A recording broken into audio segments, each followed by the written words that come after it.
Je continue, j'avance. Donc c'est une formation pour un métier, qui s'intitule donc chargé de mission de développement local. Alors, des activités dans ce métier, je donne quelques exemples, hein, réaliser des diagnostics de territoire, accompagner des autorités locales à la décision, animer les acteurs, de ce territoire, élaborer, piloter des politiques et des projets, animer des réseaux et la coopération entre acteurs. Donc tout ça, c'est des grandes activités et pour lesquelles vous allez, avoir besoin de compétences. Pour faire un diagnostic, il faut un certain nombre de compétences. Pour élaborer des politiques et des projets, il faut des compétences. Et donc, ces compétences, elles sont organisées en 4 blocs et vous pourrez les acquérir dans des modules. Alors on a un petit schéma après qui essaye d'être le plus clair possible. Bien sûr, je pourrais répondre à des questions.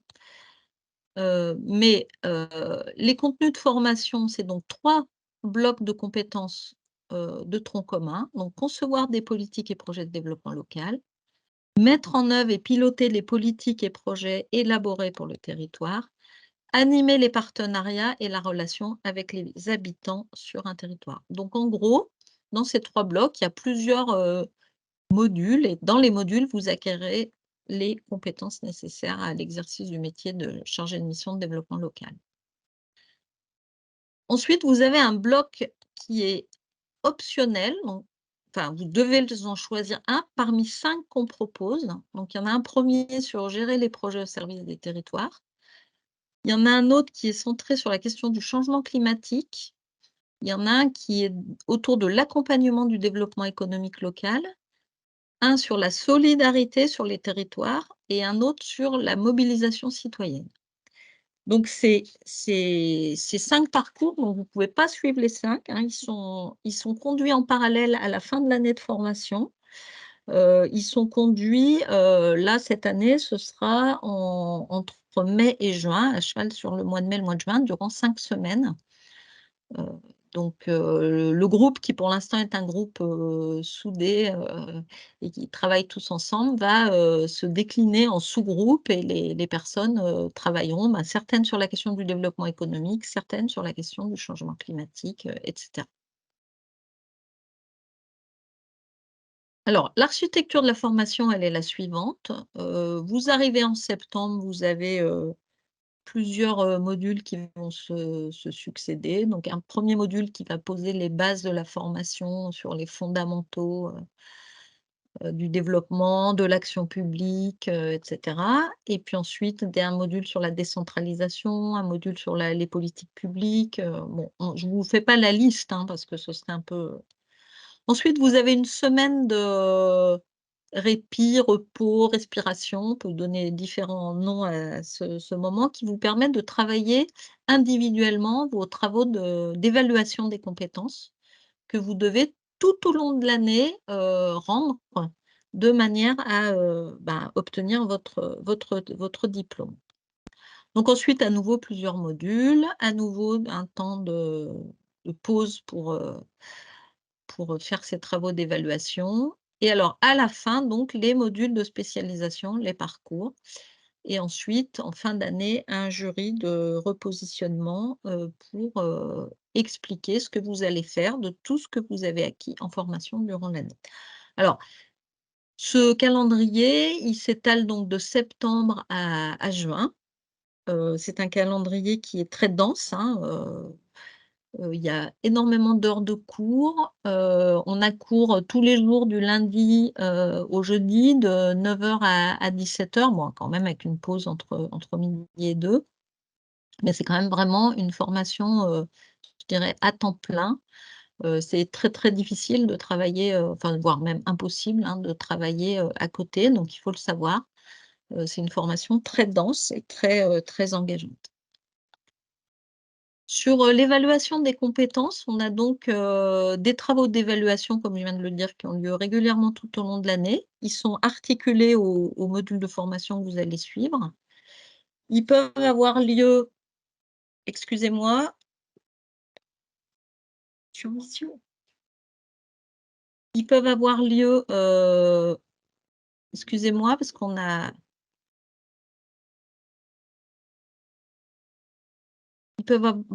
ils peuvent avoir lieu au CIEDEL, donc dans nos locaux, mais ils peuvent aussi être, hors du CIEDEL, ça peut être le cas de restitution de stage, j'y viendrai tout à l'heure, où on est devant un vrai commanditaire et où on va restituer une évaluation ou un diagnostic et ils peuvent être, voilà, des travaux que vous faites chez vous. Alors pour obtenir son titre, l'étudiant doit avoir 10/20 à chacun des 4 blocs de compétences. Donc c'est vraiment la note de bloc, elle est produite par les moyennes de tous les travaux d'évaluation en lien avec les modules suivis pour ce bloc.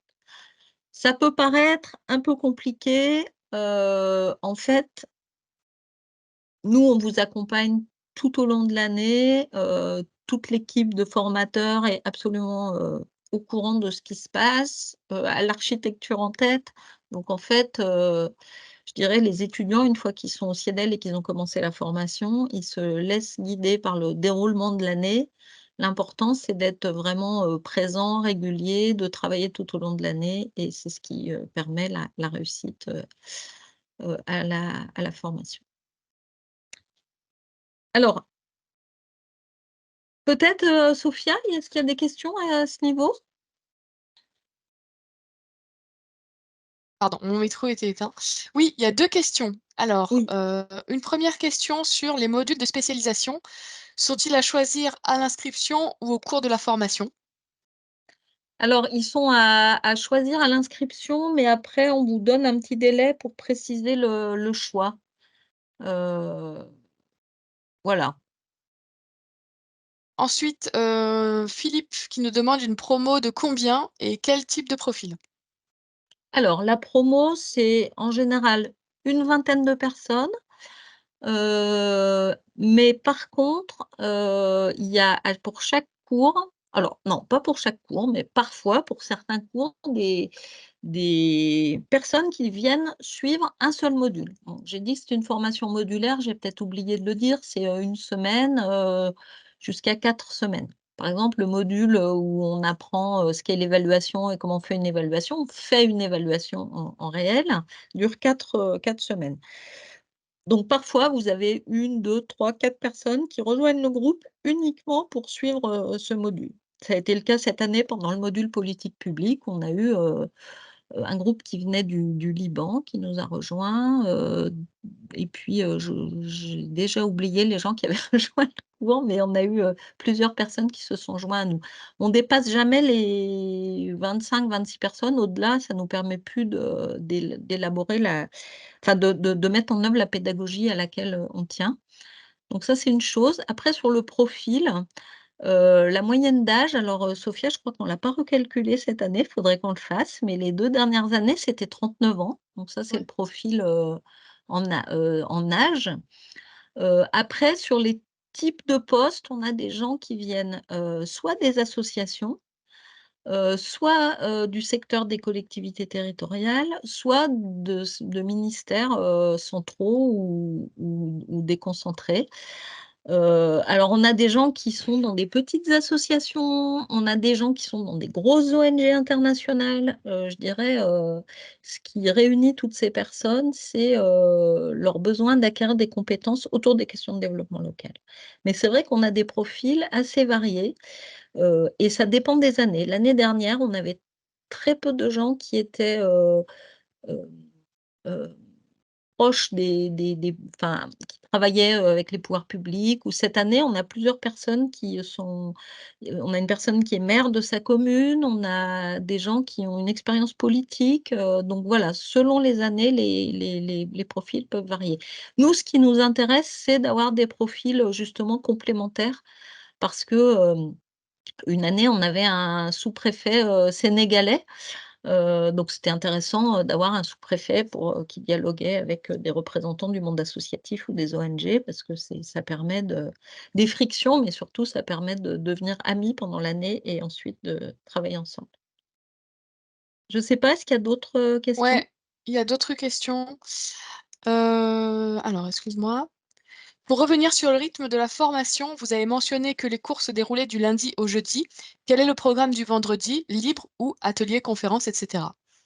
Alors le programme du vendredi, c'est souvent pour le travail personnel. Parce que, j'ai dit qu'il y avait des séances de récupération, enfin des semaines pardon, de respiration entre des groupes de modules, mais ça suffit pas, une semaine entre 2 pour, faire les travaux d'évaluation. L'important, c'est de pouvoir, à la fin de la semaine, relire ses notes, aller en bibliothèque, lire, commencer son travail d'évaluation, des compétences et cetera. Et puis alors selon les cours, vous avez des certains modules où vous avez cours toute la semaine. Parfois, il peut y avoir des conférences et cetera, donc il y a un programme qui vous est donné en début d'année et puis, auquel peuvent s'adjoindre des choses. Nous, on considère que le vendredi, c'est une journée dédiée, à la formation. Et une question sur les profils en reconversion. Oui. Y a-t-il des profils en reconversion? Ce qui Ah oui, serait oui, le oui. cas de Latifa, par exemple. Oui, oui, tout à fait. On a souvent des profils, en reconversion. En fait, soit on a des gens qui, vont, par exemple, acquérir un nouveau poste et qui se rendent compte que pour entrer dans ce nouveau poste, ils ont besoin de compétences qu'ils n'avaient pas jusqu'à présent. Donc, ça et en général, mais on en a moins, hein, des gens qui sont envoyés par leur organisation dans la perspective de cette prise de poste. Soit des gens, bah, qui ont des démarches personnelles et qui veulent, se repositionner dans leur, écosystème, professionnel, et on a des gens en reconversion, oui, bien sûr. Ça fait partie, c'est une grosse motivation, hein, de retrouver un métier où il y a du sens, où il y a tout à fait. C'est bon, tu peux continuer. OK.